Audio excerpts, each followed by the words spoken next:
चीन ने पहले भारत के ऑटोमोबाइल सेक्टर को झटका दिया था। उन्होंने रेयर अर्थ से बने चुंबकों के निर्यात पर जो है वो रोक लगा दी थी। अब चीन ने एक और कदम उठाया है। उन्होंने पानी में घुलने वाले उर्वरकों के निर्यात पर जो है वो रोक लगा दी है। ये उर्वरक भारत के बागवानी सेक्टर यानी कि हॉर्टिकल्चर सेक्टर में इस्तेमाल होते हैं। तो चलिए जानते हैं कि आखिर इसके पीछे चीन की क्या मंशा है और इससे भारत को जो है वो कितना नुकसान होने की उम्मीद है। नमस्कार, मैं हूं संध्या बिष्ट और आप देख रहे हैं द इकोनॉमिक टाइम्स हिंदी।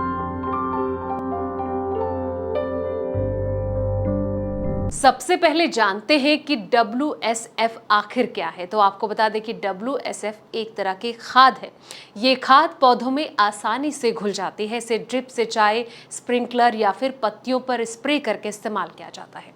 इससे खाद जो है वो सीधे पौधों की पत्तियों या फिर जड़ों तक पहुंचती है, मिट्टी के जरिए नहीं। ये कारगर तरीका है और खास करके बागवानी फसलों के लिए ये कहीं ना कहीं कारगर साबित होती है। एक रिपोर्ट के मुताबिक इस रोग से भारत के बागवानी उद्योग को नुकसान हो सकता है।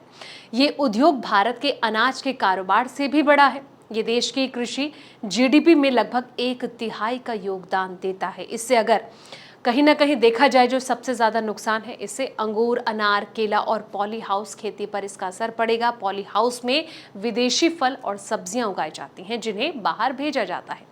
आधुनिक ढंग से खेती करने वाले किसान जो हैं वो गेहूं जैसी फसलों पर भी पत्तियों पर स्प्रे करके खाद डालते हैं ताकि उन्हें जो है वो त्वरित पोषण मिल सके।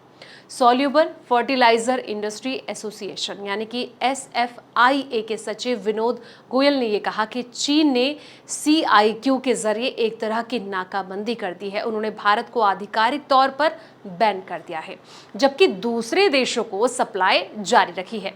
भारत अपनी जरूरत का 80% से ज्यादा ऐसी खाद चीन से खरीदता है। भारत को हर साल जो है वो लगभग 4 लाख टन स्पेशलिटी फर्टिलाइजर की जरूरत होती है।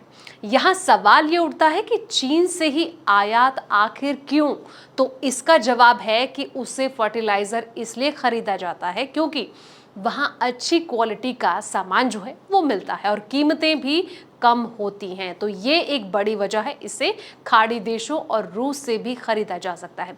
लेकिन वहाँ के मुकाबले अगर चीन में देखा जाए तो यहाँ से सामान खरीदना सस्ता पड़ता है। भारत का बागवानी सेक्टर कृषि विकास के लिए बहुत ज़रूरी है। ये जो सेक्टर है अब 13% से ज़्यादा ज़मीन पर फैला हुआ है। ये देश की कृषि GDP में लगभग 1/3 योगदान देता है। इसके अलावा अगर देखा जाए तो इसने देश के अनाज उत्पादन को भी पीछे छोड़ दिया है। किसान पारंपरिक तरीके की खेती छोड़कर जो है वो पॉली हाउस में खेती कर रहे हैं और कहीं ना कहीं एक्जोटिक फल एवं सब्जियां जो हैं वो उगा रहे हैं। तो चीन के द्वारा जो ये कदम उठाया गया है उससे कहीं ना कहीं अब भारत को एक बड़ा झटका लग सकता है। फिलहाल इस वीडियो में इतना ही। जानकारी भरे ऐसे तमाम वीडियोस के लिए आप देखते रहें द इकोनॉमिक टाइम्स।